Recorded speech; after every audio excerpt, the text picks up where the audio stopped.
If you've ever tasted homemade nut milk, you know how much better it tastes than the nut drink you buy in the store. That's because it's just nuts and water typically, and anything else you add there. And we usually recommend using a slow juicer to make nut milk, just because it's fast and easy that way. But what if you don't have a slow juicer? Hi, it's Dan with EUJUICERS.COM, and in this video, I'm going to show you how to make almond milk using a blender and something we just got here in the office. So this is the new Sauna nut milk bag. It's basically a modern day version of the old standby cheesecloth. It's made from food grade nylon. It can be rinsed under running water, so it's easy to clean, has a decent size capacity, and it has a very fine filtration size of just 200 microns, which is 0.2 millimeters. That means whatever you put through there is going to come out very clear, very pulp free. Now, the main use, of course, of a nut milk bag is making nut milk, but there are other uses, other things people use these for. For example, if you don't have a juicer but you have a blender, you can blend produce in your blender and then squeeze it through here to get your own juice. It will be very clear, very pulp free. Just keep in mind a couple of things with a blender. First of all, it's going to run at a really high RPM, not like a juicer, so you're going to want to consume the juice in the first day or two just because there's a chance of oxidation. Also, juicy ingredients, things with a high water content, things like citrus, pineapple, melon, even celery, you can throw those right into a blender. But drier things with a lower water content like apples, maybe berries, root vegetables for sure, you'll want to add some water to the blender to help it blend it, which means you'll have a slightly diluted juice. But it's still better than no juice if you don't have a juicer. Speaking of which, if you have a juicer that isn't very efficient, maybe it's a cheap slow juicer or maybe it's a centrifugal juicer. I'm talking about a juicer where after you're done juicing, you can grab the pulp, squeeze it, and a lot of juice comes out. Something like this is really handy for that because you can put that pulp in here, squeeze it, and you can get, in some cases, quite a bit more juice.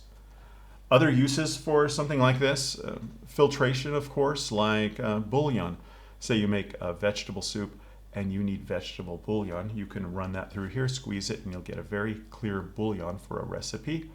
You can treat it like a giant tea bag. You could put dry tea leaves in here, put it in a pitcher of water overnight, and in the morning you'll have a pitcher of iced tea. You could also make cold brewed coffee.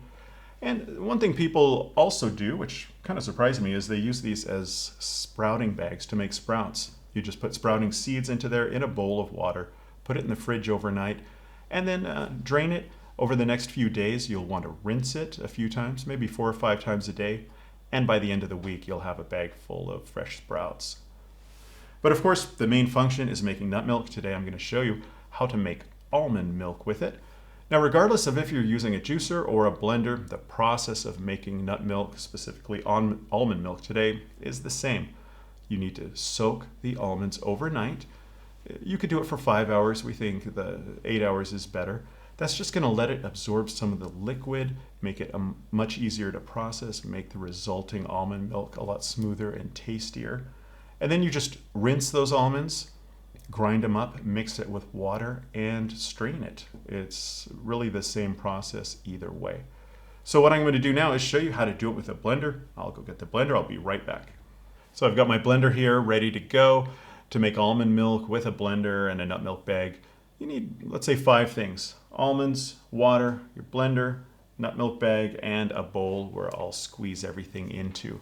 Keep in mind, with a blender as opposed to a juicer, it's going to run a lot faster. Juicers are going to process this at 60 RPM roughly.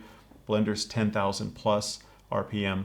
That means it's going to generate heat. It can cause oxidation. That can break down the nutrition and the flavor a bit. But not if you drink it right away, or at least within the first day, or put it in a vacuum storage container in the fridge, and it should last a couple of days. One way you can get around it is by using a vacuum blender. That's what I have here. This is something we use here in the office from time to time. This is the Vidya vacuum blender. It's a medium duty blender. It's great for smoothies, things like nut milk, things like that. You'll see after I put everything in the jar, I'll hit just this button here, this auto button, and it's going to run the pump. You'll hear kind of a sucking sound really as the pump is pulling the air out of the jar. That's going to minimize the oxygen while it's processing it. It'll just let the almond milk last longer, taste a little better, pretty much eliminate any oxidation. Now, regarding the ratio of nuts to water, you'll hear anywhere from 1:1 water to nuts ratio all the way up to 3:1 water to nuts. I'm going to do about a 1.5:1. I've got 400 grams of soaked almonds and 600 milliliters of water here. Better to start a little low on the water side because you can always add more water later. The lower the water, like a straight up 1:1 ratio, is going to make a really creamy almond milk, real thick. And 2:1 will be more of a typical almond milk. 3:1 is like something you'd buy in the store, kind of diluted. So I'm just going to take this out here, put in the nuts, put in the water, and start it up.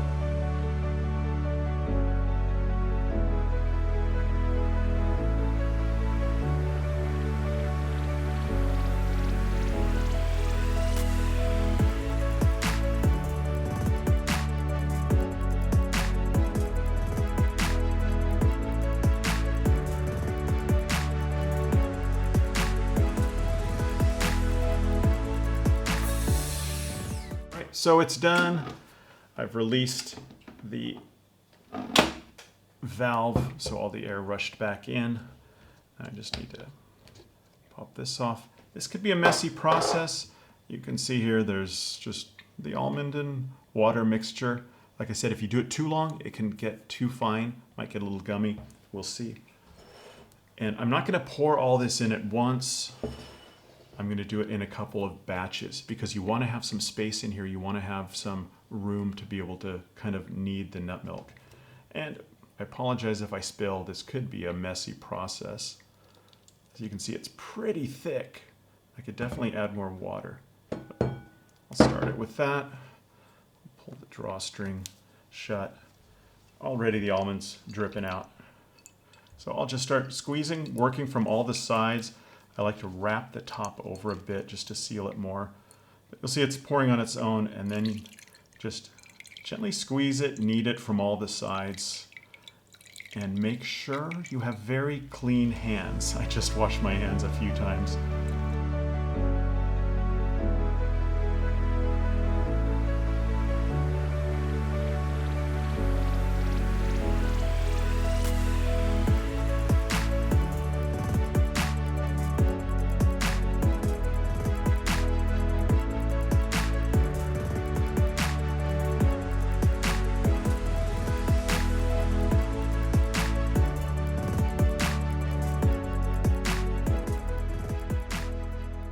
So this is what I got from 400 grams of almonds. What is it, like 800 milliliters? I actually bought a kilogram of almonds so I could fill this maybe twice even. This is a vacuum storage container. So combined with the vacuum blender and the vacuum storage container, this will last a good 3 days, I'm sure. And if you've never seen one of these, it's just got a pump here, fits over the top, and you just draw out until it's too difficult to pull. And that's just going to remove the oxygen. I'm not going to do it all right now. It'll take a few pulls. It's also got a little calendar here on the top if you want to mark the date that you did it so you know how long it'll be good. And that will do it. I tested some actually, so there's maybe a little more than that I tasted. It was pretty good. You know, if you're trying to get kids to switch from dairy milk to something like this, one trick that we've used, you can put a little bit of sweetener. We use maple syrup sometimes, sweetens it up. Almonds are naturally sweet. It tastes great like this, but it's a trick to know. We also like to add things sometimes like cinnamon or even a bit of cocoa powder or homemade vanilla extract. That helps a lot. I'd be curious to know if you make almond milk, what do you add to it? Please put that in the comments below, or if there's anything you'd like to see, anything you'd like to see us test or recipes, let me know. I read all the comments. I appreciate everything you write. That'll wrap it up. I'm Dan with EUJUICERS.COM. Thanks for watching, and I'll see you next time.